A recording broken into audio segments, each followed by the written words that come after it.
tunaanza fundisho letu. Bwana asifiwe. Amina. Nataka nizungumzie kuingia. Amina. Lakini kuingia tutakuwa tunazungumza na pakwepa kidogo ili tuingie rasmi Jumapili. Leo nataka ile taarifa ya kuingia. Lugha nyepesi inasema, kuna mahali Biblia inasema kilio kikuu. Na nielewa vizuri. Kilio kikuu. Lakini hicho kilio kikuu kwenye Biblia kimeandikwa sehemu mbili za Agano Jipya. Sehemu ya kwanza, baada ya mwinjilisti Yesu alipokuwa anamvisti Lazaro akiwa marehemu. Ukianzia juu 36 inazungumzika ile ziara ya Yesu kwenda kwa Lazaro akiwa amelala. Biblia inasema dada yake Lazaro akamwambia, ungekuepo isingekuwa hivi na hivi na vile. Sasa mwaliko ule Yesu akasema, nionyesheni kaburi. Kilichotokea, akamwambia ondoeni jiwe, alafu akainua mikono akamtukuza Mungu kwa ajili ya kwamba umetaka huu mkutano uamini ya kwamba mimi ulinituma na tumezungumza haya kwa muda mrefu. Sasa Biblia inasema akalia kwa kilio kikuu baada ya kuondoa lile jiwe lilowatamia lango. Bwana asifiwe sana. Sasa mnaruhusiwa kufunua Biblia zenu. Akawaambia, akalia kwa sauti kuu, alafu akasema, Lazaro, njoo huku. Hiyo ni sehemu ya kwanza. Sehemu ya pili kwenye Matendo ya Mitume sura 7, alafu mstari wa 60, lakini issue inaanzia mstari wa 54. Hii ya Yohana 11 sura ya 11 inaanzia mstari wa 36. Alafu sauti kuu, kilio cha sauti kuu nakipata hapo kwenye 43. Lakini hii ya Matendo ya Mitume inaanzia sura ya 7, alafu unaweza kuanzia mstari wa 54, lakini hii ya kilio cha sauti kuu unaipata mstari wa 60. Bwana Yesu asifiwe. Sasa wakati huo ninataka sasa nizungumze na watu. Akalia kwa sauti kuu. Lakini pale mwinjilisti Stefano pia, kiacha sasa mwinjilisti mkuu Yesu, mwinjilisti Stefano alikuwa yeye amefanya kazi ya uinjilisti akihubiri injili, alafu akakutana na zuio. Ile zuio la kwamba hairuhusiwi kuhubiri hapa, hairuhusiwi kufanya huduma na nini, lakini yeye akaenda akafanya huduma yake. Alipofanya ile huduma yake akakutana na vikwazo kama hivyo ambalo ni zuio, lakini yeye akafanya. Sasa wale waliokuwa wakimzuia wakamshambulia, akachukua mawe kumshambulia, na yeye akiwa bado ana maumivu makali akagundua hapa sina njia ya kufanya. Akapiga magoti haraka sana kabla hajaishiwa nguvu. Mawe yanampiga kama mwizi. Damu ngeo zinatoka huku na huku kwa ajili ya hii injili ambayo tunahubiri hata leo. Alipopiga magoti, akainua mikono yake, akatazama juu, akatanguliza neno la kwanza, akasema, Baba, naomba uwasamehe hawa, hawajui watendalo. Lakini sauti ya pili Biblia inasema akalia kwa sauti kuu, alafu kisha akamuona Yesu ameketi mkono wa kuume akiwa anasubiri kumpokea mwinjilisti nani? Stefano. Bwana asifiwe. Akalia kwa sauti kuu yule Stefano, akasema sasa alivyomuona Yesu baada ya kupiga magoti kwa maumivu makali, amepiga magoti kabla hajakata roho, ndo akatazama akalia kwa sauti kuu. Bwana Yesu asifiwe. Sauti kuu ikafanya Yesu aonekane alipokaa. Kile kilio cha sauti kuu kikafanya Yesu aonekane mahali alipokaa. Ndio akachukua roho ya mwinjilisti huyu kijana Stefano. Kwa hiyo kama waliendelea kushambulia, yeye alishawaombea waharibifu toba, lakini alishafurahia mapokezi yake kwenye mikono ya Yesu mwenyewe. Wangapi wangependa wafe kifo hicho?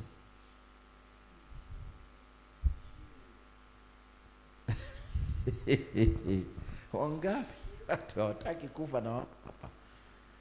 Wangapi wangetaka wafe hicho kifo?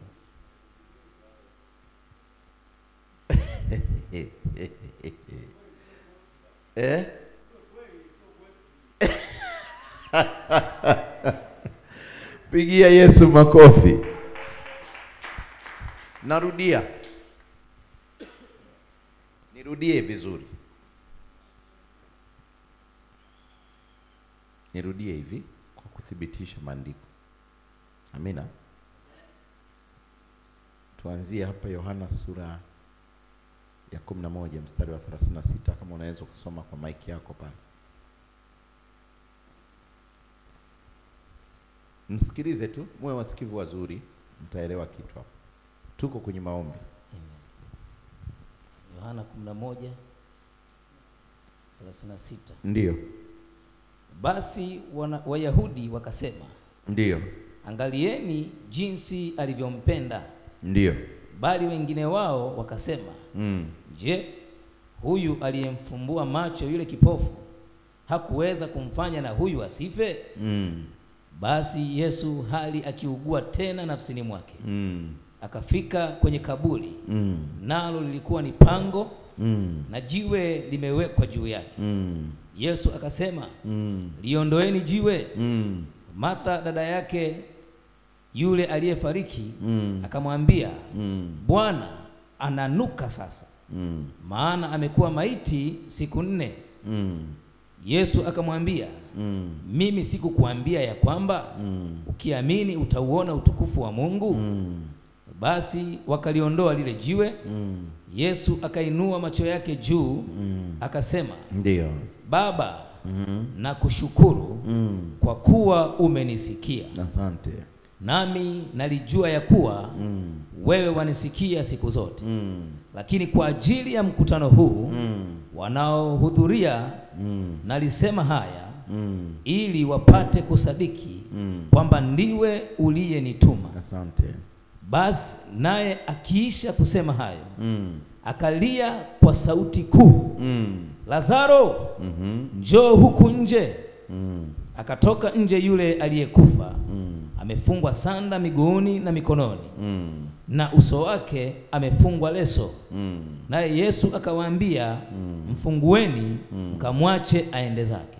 Pigie Yesu makofi. Simesikia vizuri hapo? Aya, kwenye Matendo ya Mitume sura ya 7 mstari wa 54 anasema, basi waliposikia maneno hayo wakachomwa mioyo, wakamsagia meno. Lakini yeye akijaa Roho Mtakatifu akakaza macho yake akitazama mbinguni, akauona utukufu wa Mungu, na Yesu akisimama upande wa mkono wa kuume wa Mungu. Akasema, tazama, naona mbingu zimefunguka na Mwana wa Adamu amesimama mkono wa kuume wa Mungu. Wakapiga kelele kwa sauti kuu, wakaziba masikio yao, wakamrukia kwa njia moja, wakamtoa nje ya mji, wakampiga kwa mawe. Nao mashahidi wakaweka nguo zao miguuni pa kijana mmoja aliyeitwa Sauli, wakampiga kwa mawe Stefano, naye akaomba akisema, Bwana Yesu, pokea roho yangu. Akapiga magoti, akalia kwa sauti kuu, Bwana, usiwahesabie dhambi hii. Akisha kusema haya, akalala. Na Sauli alikuwa akiona vema kwa kuuawa kwake. Mwisho wa kunukuu. Nataka watu wanne wanaweza kututafsiria hiyo sauti kuu, kilio cha sauti kuu. Unafananisha ni nini au unafananisha na nini? Kilio cha sauti kuu. Hisia tu za mtu yoyote, ndio injili hiyo.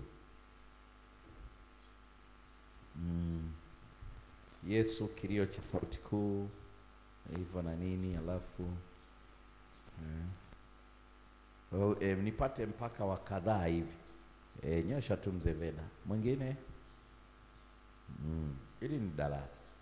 Mkitaka mimi nitasimama nitahubiri. Kila mtu awe na tafsiri yake. Tuanze na mzee Veda. Karibu. Bwana Yesu asifiwe. Amen.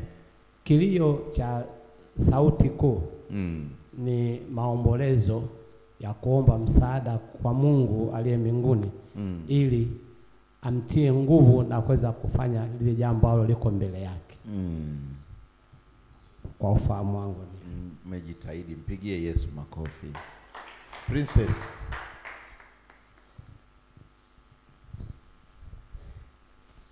Kilio cha sauti kuu, alafu kwenye hii ya Matendo akasema akalia kwa sauti kuu.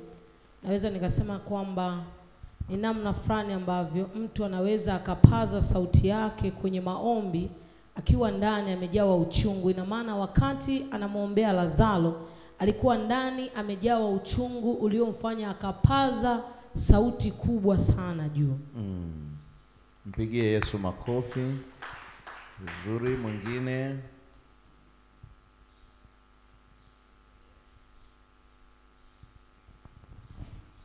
Bwana Yesu asifiwe. Amen. Kwa mujibu wa maandiko yanavyosema kwamba alipopaza sauti yake kwa kilio kikuu mbele za Kristo alipomuona ile mbingu ilipokuwa imefunguka, maana yake ni kwamba yule pia alipopaza sauti yake, maana kile kilio chake ni kuwaombea hawa wanaofanya hayo maovu kwa ajili ya yeye, kuhusu ile injili aliyokuwa anahubiria ukweli. Mfano kwa sasa ni kama vile ambavyo wewe baba uko mbele yetu, maana unalia kilio kikuu mbele za Mungu ili sisi watoto wako tufanikiwe. Ndio maana yake. Umejitahidi. Mwingine ajaribu tena. Bwana Yesu asifiwe. Amen. Kilio kikuu ni kama rehema au huruma. Ni kama rehema au huruma. Rehema au huduma? Huruma. Okay. Ni kama rehema au huruma. Asante pia kwa kujitahidi. Mwingine?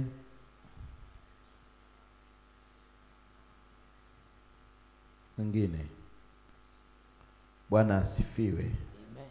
Mambo ya rohoni mwe mnajaribu. Bwana asifiwe. Amen. Wote kila mmoja amejibu nzuri kwa sehemu, lakini nipate mwingine.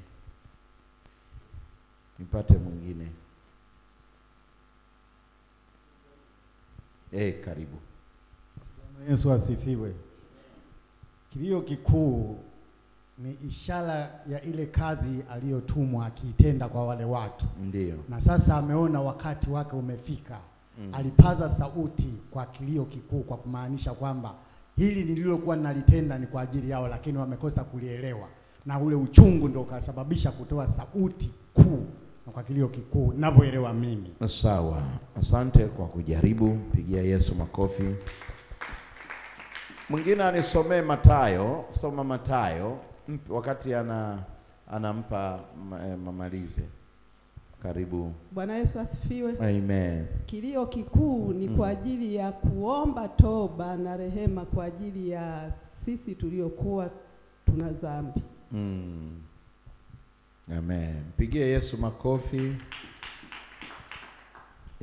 Sasa kilio inaweza ikawa ni sauti kuu, kilio kikuu, au kelele ikawa kuu, si ndio? Lakini tunachukua hizi. Nisomee Mathayo 2:18. Nisomee Mathayo 2:10. Nasemaje? Mathayo 2:17. Ndipo lilipotimia neno lililonenwa na nabii Yeremia akisema, sauti ilisikiwa Rama, kilio na maombolezo mengi, Raheli akiwalilia watoto wake, asikubali kufarijiwa kwa kuwa hawako. Haleluya. Mpigieni Yesu makofi. Kwenye majibu ya baadhi nitaka hiyo iende ili mkamilishe ile package tukiwa tuna nani. Sawa? Haya, Michael sura ya 5 mstari wa 7.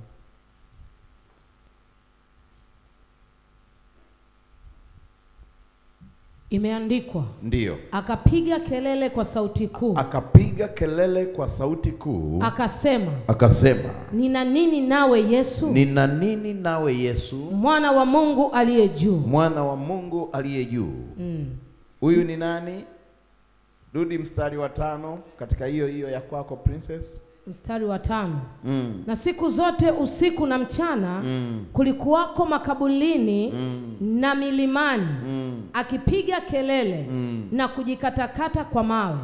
Na alipomwona Yesu kwa mbali alipiga mbio akamsujudia.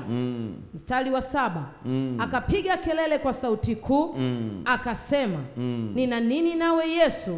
Mwana wa Mungu aliye juu. Haleluya. Mmepata kilio kikuu au sauti kuu, mmepata ngapi? Mmepata ngapi? Tumeanza na ile 2 Matendo pamoja na hii Yohana, lakini matukio yote ni yana maumivu ndani, si ndio? Yes. Kilio kikuu au sauti kuu, simeelewa hapo? Yes. Mnaweza mkaangalia sasa tafsiri nzuri. Wote mlikuwa sawa, lakini ujazo. Bwana Yesu asifiwe sana. Amen.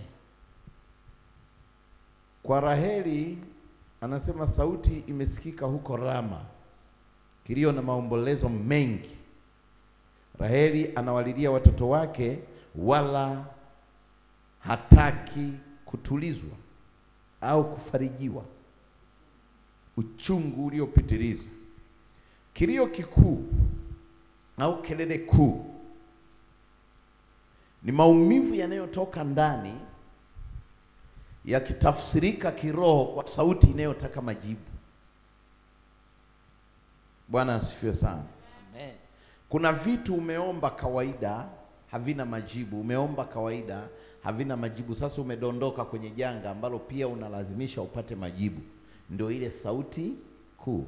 Yesu anamuombea Lazaro, alitanguliza dua kwamba nataka huu umati ujue kwamba kuna nguvu kwenye ufalme wako. Si ndio Anataka yani kwamba lazima Lazaro afufuke ili hawa wote waamini kwamba nguvu ya Mungu haijamwacha. Yani ni final, yani ni kitu ambacho ni cha hatua ya mwisho. Yani tutafsiri, yani tuachane na rehema, tuachane na toba, lakini ile nguvu ya kwamba by power by force ili jambo litoe jawabu sahihi. Yani kilio ambacho kina uchungu ndani, au sauti yenye uchungu ndani inayofuata majibu. Unajua leo ukichukua muombaji ukamweka hapa ambaye hajapitia majaribu, ambaye hana majaribu, ametoka kule amekula ameshiba, ukampa madhabahu kuomba, mtu ambaye hadaiwi pango la nyumba, mtu ambaye hajatelekezwa, hajui uchungu wa kuuguliwa mtoto, hajakesha zahanati, mtoto anataka kukata roho, yani mtu asiye na maumivu ya aina yote, ukimweka kuomba hapa, hawezi kuomba maombi yanayoweza kumgusa Mungu. Yanakuwa ni maombi ya fashion, lakini sio maombi ya kusababisha breakthrough. Sio, mnanielewa? Yani ni uchungu unaotafsirika kwa sauti, unaomfanya Mungu asiwe na utulivu. Na ukiangalia hawa wote, huyu Stefano alikuwa kwenye maumivu na anataka angalau asiendelee kuteseka vile anateseka. Ndo akapiga magoti akalia kwa sauti kuu, akiomba roho yake naye itoke, alafu ipokelewe na Yesu. Lakini Raheli ameshafiwa watoto wake wote muhimu, na yeye alijaribu, yani amelia, hataki hata watu wamtulize, anataka Mungu arejeshe watoto wake. Yote ni kilio cha sauti kuu. Lakini kuna kelele, si umesikia? Kuna kelele kwenye Maiko 5 hiyo. Akapiga kelele kwa sauti kuu, akasema, nina nini nawe Yesu mwana wa Daudi? Mnajua huyu alikuwa na mapepo kama 2000. Haya mapepo yake yalikuwa yamemjaa ye mtu mmoja. Yani ameshatafuta msaada hana, ameamua kuwa anajiuaua kila siku, afu kaamua kwenda akakae makaburini ili ajimalize. Akae makaburini, hana faida ya kuishi na wananchi wasio na msaada. Anaumia, anapigwa, sheria za dini zimesimama tu. Anateseka. Yeye anajua uchizi huu, mateso haya, maumivu haya, ugonjwa huu, mapepo yako 2000 ndani yangu, hakuna askofu, hakuna shehe wa kuyaondoa. Wanaishi nyumba zao nzuri, wanakula, wanakunywa. Akaenda makaburini, hakwenda hospitali, hawana wote msaada. Akaenda sehemu ya kumalizia maisha afe. Alafu akaona hakuna cha kumuua, akawa anajaribu kuangalia silaha za karibu, hakuna. Makaburi ya zamani hayana msalaba, hayana nondo, hayakuna jiwe pale. Yalikuwa yanawekagwa tu lizege au jiwe linakatwa kubwa la kilo kama labda 300, ndio linasogezwa linafunika kaburi. Zamani hawezi kubeba. Maandiko yanasema akajing'atang'ata. Kisoma pale Princess ya Wadamu, akapiga kelele kwa sauti kuu. Akapiga kelele kwa sauti kuu, akasema, nina nini nawe Yesu mwana wa Mungu aliye juu?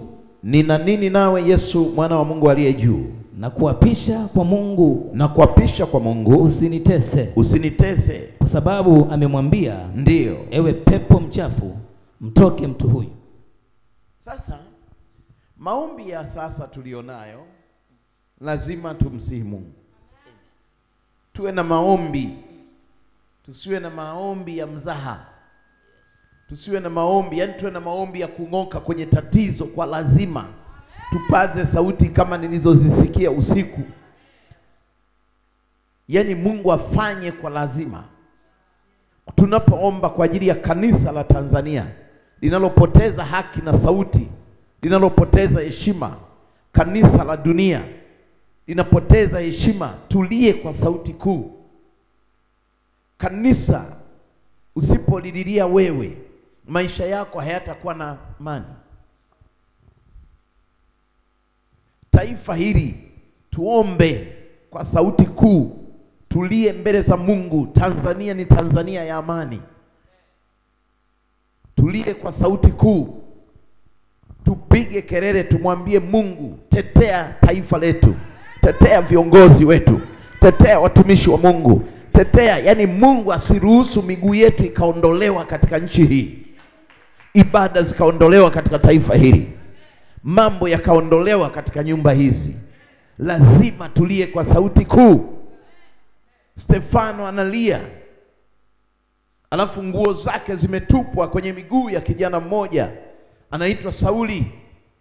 Akashuhudia mchezo mwanzo mwisho. Hakuwa na panga wala hakuwa na jiwe kama wengine, lakini alishuhudia pale Sauli. Sauli aliposhuhudia hilo tukio, na yeye roho ikamvaa ya uharibifu. Kulipokucha siku nyingine, akachukua walaka kama wa wale waliobeba mawe, na yeye akaanza kuwaua watu na kuwaweka wengine gerezani. Roho ile ile ya waharibifu ilimuingia, lakini Bwana akasema ile roho ya waharibifu imemwingia, lakini baadaye roho ya kutenda mema na kukomboa waharibifu itakuja pia kwa Sauli.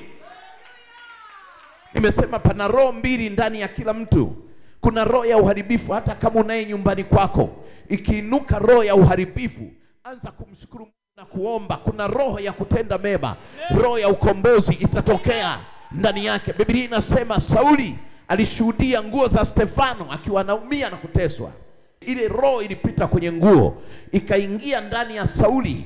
Akiwa Sauli vile vile naye akaanza kutesa watumishi, kwa sababu aliona Stefano ameteswa, naye akatembea akiua wengine, akaangamiza, na wengine akawakamata, akishindwa kuwaua na watupa gerezani. Lakini katika roho ile ile ya uharibifu, mbingu ikachukua sura nyingine, kwamba lazima roho ya mema, roho ya amani. Ninasema hata kama kuna roho ya uharibifu wa namna gani, kuna roho ya amani inakuja, itabariki taifa hili, itaimarisha kazi ya nchi hii. Hatutaaibika tena kama kanisa, wala hatutalia machozi ya uchungu. Chochote kilichokuja kwa ubaya, Bwana atakituliza kwa amani. Sema haleluya. Na mimi naongea kama mtume ya kwamba iwe ni roho ya uharibifu, iwe ni roho ya namna gani, lakini kuna roho ya amani Bwana anashuka nayo. Muda si mrefu taifa litakuwa na amani, na Bwana atatupa viongozi sahihi, na hakuna fujo zitakazoendelea. Mungu atafanya kila alichokusudia, hata acha miguu ya wateule na watakatifu iondolewe katika haki. Sema haleluya. Sema haleluya. Inua mikono, sema haleluya. Mungu atasimama na maisha yetu. Bwana atasimama na maisha yetu. Mungu atasimama na baraka zetu. Mungu atasimama na kazi za mikono yetu. Jina la Bwana libarikiwe. Maandiko yanasema Sauli nguo zilitupwa miguuni kwake. Haleluya. Jina la Bwana libarikiwe.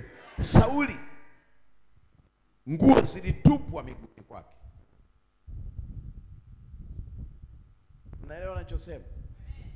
Roho ya uharibifu inapojitokeza kwa watu wenye haki, Mungu anaandaa roho ya kumaliza tatizo. Sema haleluya.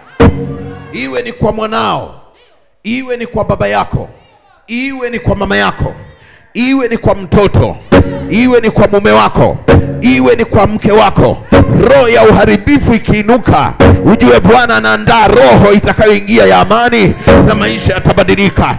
Wakati tunaomba saa 8, Bwana akanipa neno hili, akasema roho ya uharibifu huwa inatangulia kuharibu, lakini ikishindwa au ikiharibu, kuna roho inayofuata, roho ya unyenyekevu, roho ya toba. Kama mapepo 2000 yalimuona yakapiga kelele kwa roho ya toba, mapepo 2000 yakapiga kelele, yakasema tuna nini nawe, kwa kelele hii tunatubu kwako, yakashuka kwenye miguu. Nasema hata kwako, roho yoyote iliyosimama, iwe ya uharibifu, iwe ya magonjwa, iwe ya mauti, nasema Bwana anainua roho ya amani. Utapokea upako wa uponyaji, utapokea upako wa fedha. Sema haleluya.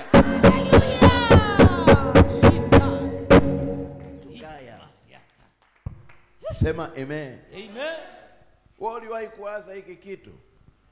Paulo ameambukizwa tu roho ya uharibifu, kwa sababu Biblia inasema, tukisomewa pale, alikuwa ni kijana ameshuhudia mwinjilisti Stefano anauawa, na yeye alikuwa anapita zake, hajui kwa nini wanamuua, na alikuwa hajaingia kwenye kile chuo cha Gamalieli.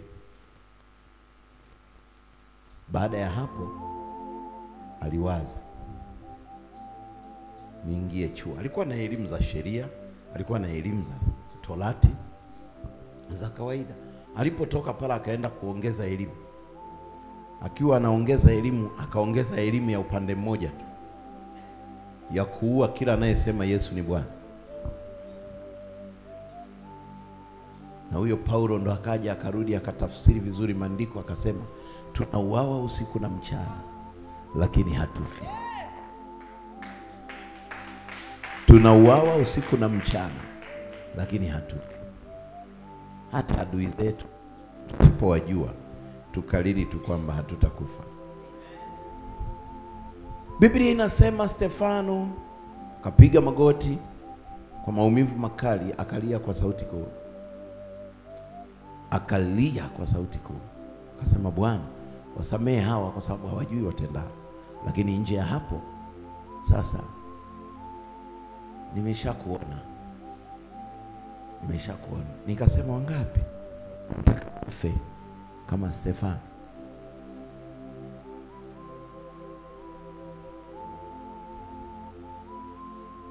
Ukiwa mwenye haki utapokelewa. Haijalishi maumivu gani duniani utakuwa nayo, lakini Yesu atapokea hiyo roho. Ukiwa mwenye matendo ya kushambulia kwa mawe. Hivi unaweza umewahi kufananisha nini picha hii? Hata waliokuwa wanapiga mawe, Stefano anavamiwa na roho, anasema wasamehe kwa sababu hawajui. Na walimpiga mawe. Na nataka nikwambie leo, waliompiga mawe walisamehewa kwa sababu aliwaombea toba ya mwisho. Hakujiombea yeye, aliwaombea wao. Yesu anaambiwa Lazaro ndo huyu hapa. Akaona kweli ana harufu, ameoza, amefanya hivi. Akainua mikono naye akalia kwa sauti kuu. Pana siri ya kupokea kilichokuwa kimeshindikana. Msitake easy.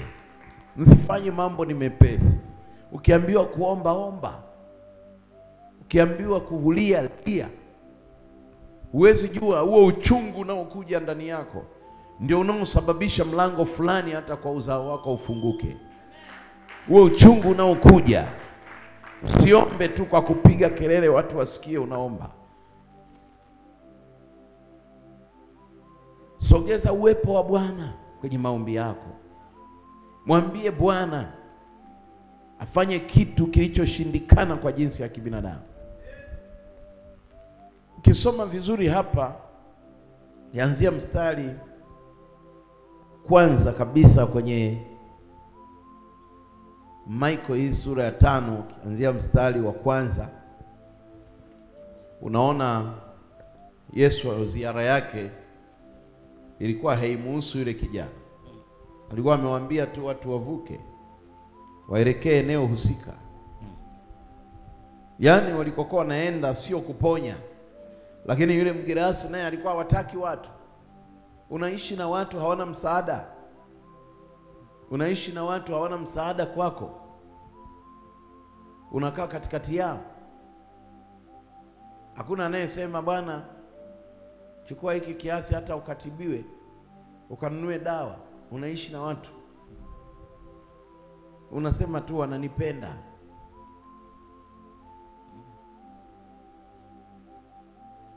Achana mstari wa kwanza. Ingia kwenye mstari huo wa 4. Kwa sababu alikuwa amefungwa mara nyingi. Anzia mstari wa kwanza. Wakafika ng'ambo ya bahari mpaka nchi ya Wagerasi. Ndio. Na alipokwisha kushuka chomboni, mara alikutana na mtu ambaye ametoka makaburini, mwenye pepo mchafu. Makao yake yalikuwa pale makaburini, wala hakuna mtu yeyote aliyeweza kumfunga tena hata kwa minyororo, kwa sababu alikuwa amefungwa mara nyingi kwa pingu na kwa minyororo. Akaikata ile minyororo na kuzivunja vunja zile pingu, wala hakuna mtu aliyekuwa na nguvu za kumshinda. Na siku zote usiku na mchana alikuwako makaburini na milimani, akipiga kelele na kujikatakata kwa mawe. Si unaona? Na alipomwona Yesu kwa mbali, alipiga mbio, akamsujudia, akapiga kelele kwa sauti kuu, akasema, nina nini nawe Yesu mwana wa Mungu aliye juu? Ndio. Na kuapisha kwa Mungu usinitese. Kwa sababu amemwambia, ewe pepo mchafu, mtoke mtu huyu. Akamuuliza, jina lako nani? Akamjibu, jina langu ni Legioni, kwa kuwa tu wengi. Akamsihi sana asiwapeleke nje ya nchi ile. Na hapo mlimani palikuwa na kundi kubwa la nguruwe wakilisha. Pepo wote wakamsihi wakisema, tupeleke katika nguruwe tupate kuwaingia wao. Umeona? Yaani nguruwe wale walikuwa hawataki mapepo hayo mengi yaliyotoka kwa mtu mmoja. Yule mgerasi alikuwa na hali mbaya sana. Ndio maana kuikata minyororo na pingu kama uzi yalikuwa ni mapepo yaliyoshiba ndani yake. Haleluya. Ndio maana saa hii hata hizi deliverance tunazofanyia watu, tuweke kwa kila mtu password ya neno la Mungu liingie kwanza. Hatutawaponya watu. Watakuwa wanakuja na shida zao na rudi nazo. Wachache walioishika imani zamani kama wakina Moses hao, kina Jonathan, labda mtu alishakuwa na neno kwa wingi ndani muda, ndo anaka password angalau kakupokea, angalau kayaona majibu kwa haraka. Lakini wengine anakusikiliza tu. Sisi kule kwetu niliwahi kuambia Usukumani, kuna watu wanaitwa Dedalomala Mhanga. Dedalomala Mhanga. Ndio. Wengi wetu ambao tumekuwa tukimpenda Mungu na kumfuatilia. Ndio. Lakini tumeishi huko kwenye imani toka tukiwa wadogo. Ndio. Hatukukaririshwa of course mistari. Ndio. Lakini tumekuwa tukifundishwa. Yes. Na tunaweza kuisema lakini si kwa kukariri. Si kwa kukariri. Lakini kwa kufundishwa na inaishi ndani yetu. Of course. Kwa hiyo kwa wachungaji ni sahihi kuifahamu mistari na kuikariri. Ndio. Lakini kwa waumini umeona tumeshindwa kuisema, tunaifahamu. Ndio. Na tunaijua. Inaishi ndani yetu na ndio maana tuna imani na tumeweza kupona kwa mengi. Amen. Kwa sababu tumeishi huko. Mpigie Yesu makofi. Jina la Bwana libarikiwe. Kwa hiyo neno pointi hapa, neno ni muhimu kukaa ndani ya nani? Ya mtu. Ili Mungu anapoanza safari ya kutaka ukombozi, Mungu anarusha ndoano ipate mahali pa kunaza. Bwana asifiwe sana. Sasa nilikuwa naomba Princess unisomee kitabu cha Wafilipi sura ya 4 mstari wa 6.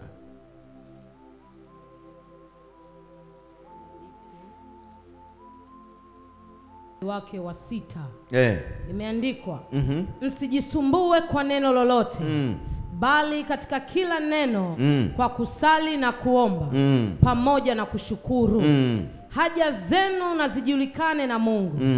Mstari wa 7. Na amani ya Mungu ipitayo akili zote itawahifadhi mioyo yenu na nia zenu katika Kristo Yesu. Nia zenu katika Kristo Yesu. Rudia, msifanye nini? Anasema hivi, msijisumbue kwa neno lolote, bali katika kila neno kwa kusali na kuomba pamoja na kushukuru haja zenu na zijulikane na Mungu.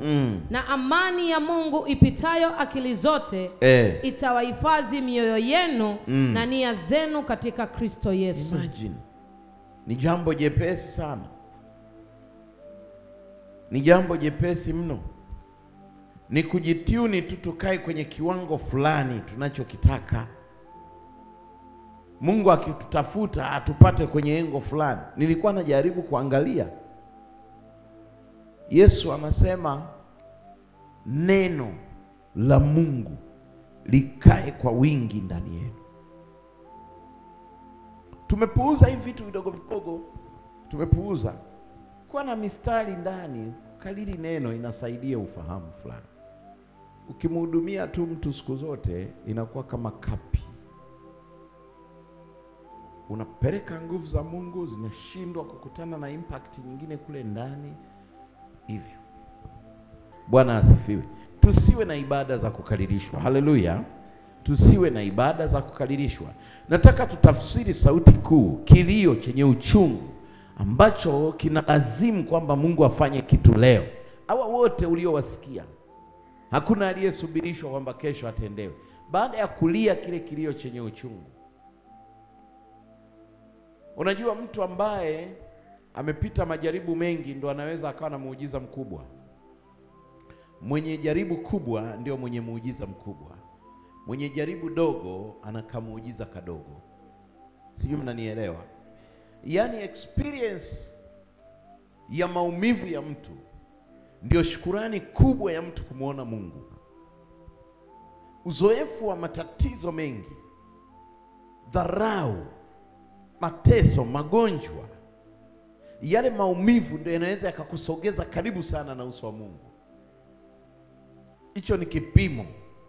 Yesu hakulia kwa sababu anampenda Lazaro. Ametafsiri hapa. Yeye aliamua kulia kwa sauti kuu, akiona vile Wayahudi wamemaliza kukubali pilau kwenye ule msiba na wametulia tu pale, wana amani, mtu ameondoka, alafu pengine ni nguvu za giza. Alafu na familia imeshakamatwa ufahamu, imelizika, hicho kifo ni cha halali, ni cha halali. Wayahudi wamekaa tu, wanaishi udini.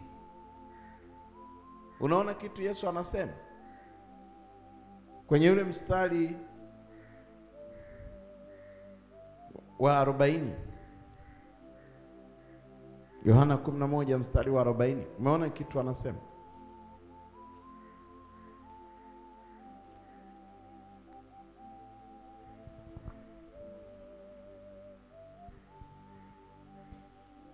Yesu akamwambia, mimi sikukwambia ya kwamba ukiniamini utaona utukufu wa Mungu? Manake walikuwa hawaamini kabisa. Walikuwa hawaamini kabisa. Matatizo yamewakuta, bado hawaamini. Kuna familia inateketea ukiangalia maisha yao, lakini bado hawasemi Yesu ni Bwana. Watu wameshikwa na dini, hawaamini. Unamwambia wewe unaenda kila siku, unarudi mtupu, unaenda kila siku, unarudi una kitu, unaumwa hapa, unaumwa hapa. Bado mtu lilevi tu, linazunguka, linashinda kwenye mabadi, naangalia mpira, halina faida duniani, linasubiri kufa, lakini bado halitaki kumwamini Mungu wako. Na ukisema nataka kwenda kwa Mungu, inaweza likaleta upinzani. Amechoka, hana maisha, amekaa tu, unaona ni Yesu anasema ni wafu japo wanatembea. Waambia Mafarisayo, nyinyi ni wafu japo unajiona mzima, unatembea, kumbe ni mfu. Kwa nini? Una roho ya mauti kesho. Huna maisha, huna plani za kazi nzuri, huna chochote. Mungu humpendi, halafu bado maarifa huyapendi. Halafu wewe upo tu, unazunguka tu mjini, ikifika nimerudi, pengine unapakulala tu, huna kitu kingine zaidi ya hicho. Na wengine hata pakulala hana kabisa, lakini hamuamini Mungu. Sasa watu wengi walikuwa hawaamini hii movement. Na angalia mstari unaofuata wa 42. Nami nalijua ya kwa wewe umefanya nini?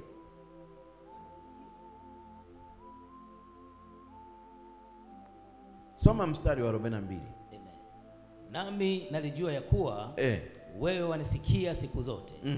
Lakini kwa ajili ya mkutano huu, unaona, lakini kwa ajili ya hawa ambao wameridhika na hii hali, kwa ajili ya hawa ambao wameona ni kawaida maumivu haya, ni kawaida, wale ambao wanaona ni kawaida,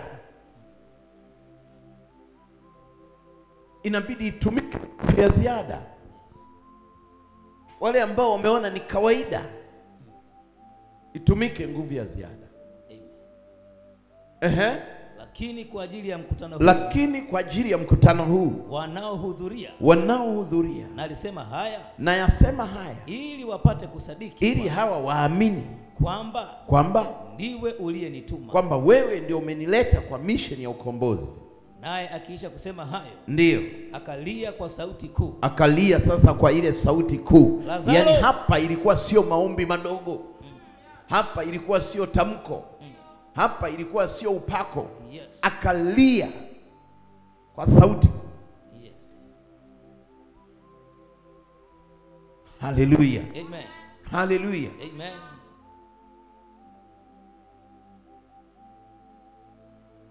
Unajua tena, mimi nafikiri kwenye kuitengeneza vizuri maombolezo tuyatoe, kwa sababu unajua maombolezo ni sehemu ya majuto kwa kilichokwisha tokea. Sasa Yesu alikuwa hajaridhika nacho. Hii tuitoe maombolezo, sababu Yesu alikuwa haombolezi. Waliokuwa naomboleza ni Wayahudi. Yeye alilia kwa sauti kuu. Sauti kuu hatuwezi kuiunganisha na maombolezo, ili tuirekebishe hii kitu, kwa sababu tuko duniani na watu wajue kwamba tuna madini ambayo yanawafaa watu. Amina kubwa sana. Kwa sababu maombolezo ni wewe umeshafiwa, umekaa pale siku ya kwanza, ya pili, na mnaendelea mpaka msiba utakapoanuliwa. Hayo ndio maombolezo. Lakini kilio cha sauti kuu ni kile kinachoitifua mbingu ifanye, ni rufaa. Na mimi nakata rufaa leo katika maisha yako kwa jina la Yesu Kristo. Nakata rufaa ukafanikiwe kwa kila ulichomlilia Bwana. Nakata rufaa maisha yako yakabadilike katika jina la Yesu Kristo wa Nazareti. Nakata rufaa usibaki hivyo ulivyo. Kata rufaa usibaki hivyo ulivyo. Lia kwenye maombi haya. Lia hizi siku 6 zilizobaki. Mwambie Bwana, tukivuka hizi siku 6, Mungu afanye kitu kwa ajili ya taifa. Mungu afanye kitu kwa ajili ya kanisa. Mungu afanye kitu kwa ajili ya neema yake. Tulie kwa sauti kuu. Kuna vitu ni vya kudai nguvu ya Mungu ihusike tu, tena kwa wakati, kabla moyo wa watu haujainama, kabla hatujaingia mahali pagumu. Sio rahisi kuelewa anachosema. Kuna watu saa hii mtaishi mzaha bila kutafuta uso wa Mungu, alafu mtajikuta mnaumia mara mbili. Ya tukitangaza maombi kama hivi, tuombe. Nashukuru sisi kila mwaka huwa lazima wiki ya kwanza ya mwezi wa 6. Juzi ndo nimesikia watumishi wengine wametangaza maombi hayo, wengine nao wakasema tuombe siku 6, tuombe. Wameingia kwenye network yetu, kwa sababu sisi ni permanent prayer. Kila Juni tunaingiaga wiki ya kwanza. Na mnajua nilitangaza maombi karibia wiki 3 kabla, kwamba tunatakiwa tusimame tufunge na kuomba. Tuombee taifa letu, tuombee viongozi, tuombee makanisa, tuombee uhuru wa maisha ya watu wengine, tuombee familia zetu, watoto wetu mashuleni, tuombee, tuwafunike, tuhakikishe tunakomboa familia zetu. Wewe usije ukaona unaishi mwenyewe ukafikiri ni salama. Bado kuna shida. Haleluya. Akalia kwa sauti kuu. Wewe angalia kilio cha Yesu. Anasema akalia, yeye Yesu mwenyewe kabisa aliyefufua. Yesu mwenyewe aliyeinua vilema. Akalia kwa sauti kuu, aliyeinua vilema, ameponya. Alafu unakuja Stefano amehubiri injili akiwa na imani ya kuamini kwamba mbingu ni mbingu, hakuna kingine. Na injili na elimu aliyoipata kwa Yesu hakuna mtu anaweza akaibadilisha. Ndio maana unasikia kwamba wanasema waliposikia maneno haya wakachomwa mioyo. Sio maneno ya kawaida. Hawa jamaa waliposikia injili ya Stefano. Stefano alikuwa na injili nzito, kali. Ukisikia kwenye sikio lako inagusa moyo. Alafu wakasema hatutaki kusikia hizi habari. Jesus. Alafu wanasema wakamsagia meno. Lakini yeye akijaa roho, yani wanasaga meno, yeye anazidi kujaa Roho Mtakatifu. Pigia Yesu makofi na vigelegele. Wanasaga meno, yeye anajaa Roho Mtakatifu. Anasema akakaza macho yake akitazama mbinguni, manake anaeleza habari ya ufalme. Akauona utukufu wa Mungu na Yesu akiwa amesimama upande wa kuume. Yani wamefanya vurugu, lakini yeye haoni mtu tena. Mwili umeshaingiwa ganzi. roho yake, mifupa yote imebadilika. Wanapiga mawe, yanadunda, yanatoa damu, lakini yeye anaiona mbingu. Kuna wakati ukimwamini Bwana mtu asikuhamishe. Kuna wakati ukimwamini Kristo mtu asikutengue wala asikuzuie kwenda ibadani. Hawezi kujua unaona nini. Wacha wao waone majumba na magari na farasi zao, lakini wewe wacha umtazame Bwana aliyekufanya uwe hivi ulivyo, kwa jina la Yesu Kristo. Hatuwezi kutewa na mtazamo mmoja. Hatuwezi kuwa na mtazamo mmoja. Wengine acha watazame wanavyotazama. Nikielekea kumaliza, wengine watazame wanavyotazama. Lakini sisi tumuone Jehova. Sisi tumuone Mungu aliye hai. Wakati mwingine unadhiakiwa, wakati mwingine unaonekana huna thamani, wakati mwingine unaonekana mtu wa kawaida, lakini leo Mungu akakuthibitishe kwamba ni mtu mwenye mtazamo tofauti na wao. Ukawe mtu mwenye mtazamo tofauti na wao.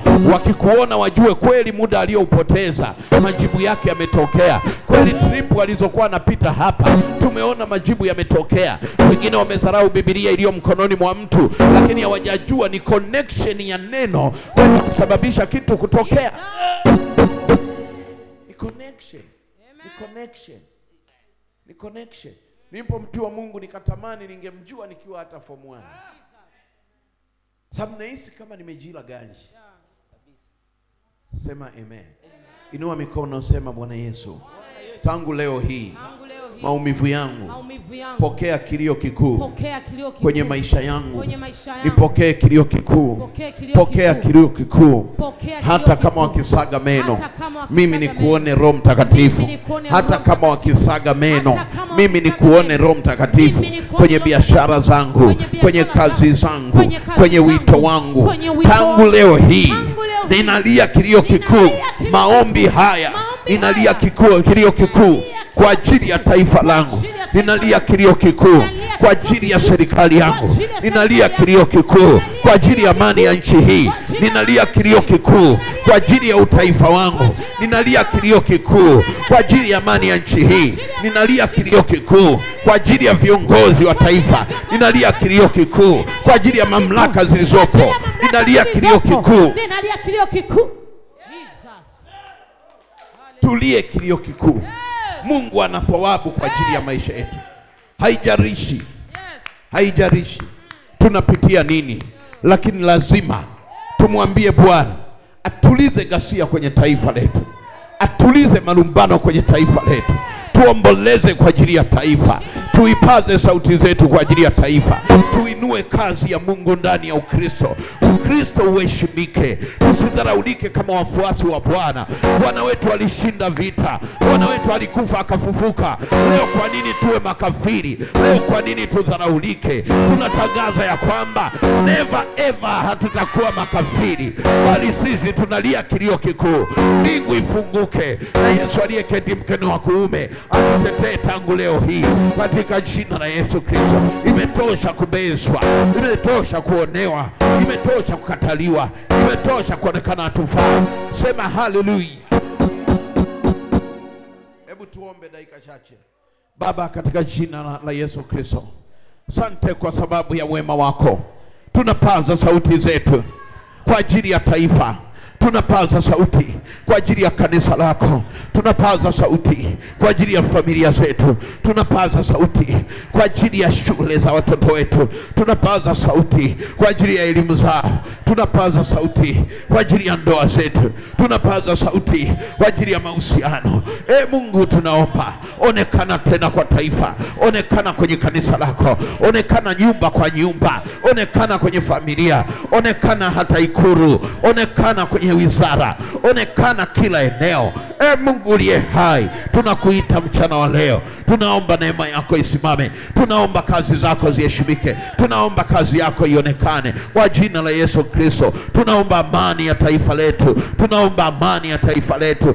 Bwana Yesu uliye hai, tunasimama kinyume na roho za mafarakano. Tunasimama kinyume na roho za madeni. Tunasimama kinyume na roho za uonevu. Tunasimama kinyume na roho za magonjwa.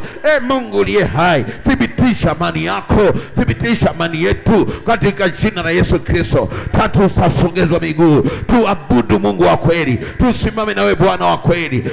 Mungu uliye hai, katika jina la Yesu Kristo, katika jina la Yesu Kristo. Imetosha Bwana mateso, imetosha Bwana kukataliwa, imetosha Bwana kubezwa, imetosha Bwana kusambaratishwa, imetosha. Kusanya watu wako, kusanya kanisa lako, tuliza ghasia zinazoendelea Bwana kwa jina la Yesu Kristo. Simama nasi Bwana, tunapiga magoti kwenye madhabahu hii kama Stefano, tunapiga magoti kwenye madhabahu hii kama Stefano alivyopiga magoti akakuona Bwana, nasi tumepiga magoti tunakuangalia wewe Bwana. Hata kama tumekataliwa, hata kama tunatukanwa, hata kama tunabezwa, hata kama tunasema mabaya, tunalia kwa sauti kuu kama Yesu alivyolia wakati wa kumuita Lazaro, akasema Lazaro njoo huku, akamuingiza kwenye dunia tena. Lazaro aliyekuwa amefungiwa kaburini, aliyekuwa amewekewa zuio la kuishi, aliyekuwa amewekewa zuio asiwe hai tena, akaita Lazaro njoo huku. Baada ya kilio kikuu, baada ya kilio kikuu, akasema ili yote ili wapate kujua hao makutano ya kwamba wewe ndio uliyemtuma, na leo taifa hili lipate kujua ya kwamba wewe ndio umetuita.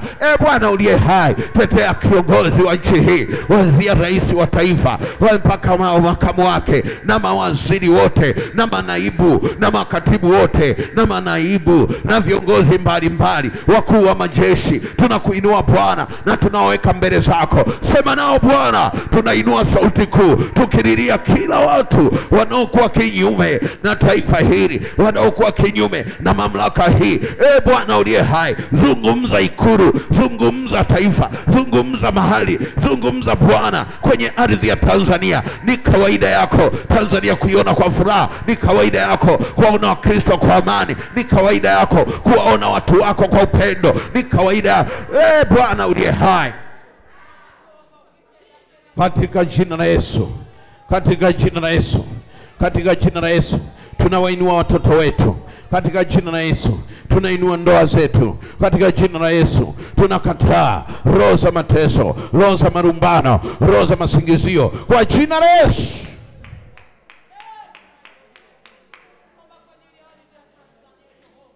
Shuka Bwana kwenye ardhi hii, shuka Bwana kwenye taifa lako. Nyamazisha kila aina ya fujo, kila aina ya ghasia, ikawe kimya kwa jina la Yesu. Na mimi kama mmoja wa mitume ninasema kukawe kimya na amani ya taifa iendelee katika jina la Yesu.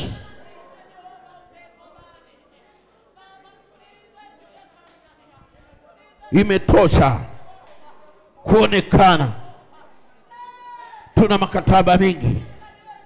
Imetosha wenye hila na husuda kuharibu maisha yetu. Imetosha wenye fitna, wafahidhina kuharibu maisha ya familia. Imetosha kwa jina la Yesu.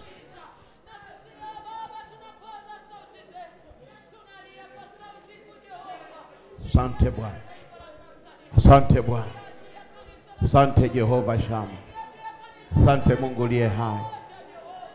Tunaleta taifa hili Bwana mbele zako, tunalileta kwenye msalaba, ukatulize kila aina ya hila, uzisimamie mamlaka ulizoziweka na makusudio yako uliyoyakusudia yakasimame katika taifa. Tusienende kwa akili zetu, bali Bwana tuongozwe nawe. Tumelia kwa sauti kuu kama Yesu alivyolia kwa sauti kuu akimuita Lazaro kutoka kwenye kaburi. Nami nalia kwa sauti kuu kama mmoja wa mitume katika Afrika, kama mmoja wa mitume katika dunia hii. Ninalia kwa sauti kuu, litetee kanisa lako la Tanzania, watetee watu wote na madhehebu yao, kauli zao ziheshimike Bwana. Tetea uongozi wa aina zote, kuanzia ngazi ya juu mpaka serikali za mtaa. Tetea uchaguzi ujao Bwana, tetea, simama kwa ajili ya uchaguzi wa taifa hili katika jina la Yesu. Wape viongozi mamlaka Bwana, wape viongozi hekima, Wape viongozi kujua ya kwamba usipohusika katika utawala wa yeyote, taifa hulia na kuonewa, lakini ukisimama, taifa linasimama na kusonga mbele. Baba, nakushukuru. Asante kwa ajili ya mtu mmoja mmoja, kwenye biashara, kwenye kazi, kwenye mahusiano na ndoa. Watetee wafanyakazi, kila mmoja kwa sehemu yake asimame vyema kwenye nafasi yake, katika jina la Yesu tumeomba tukiamini, na watu wote tuseme amen.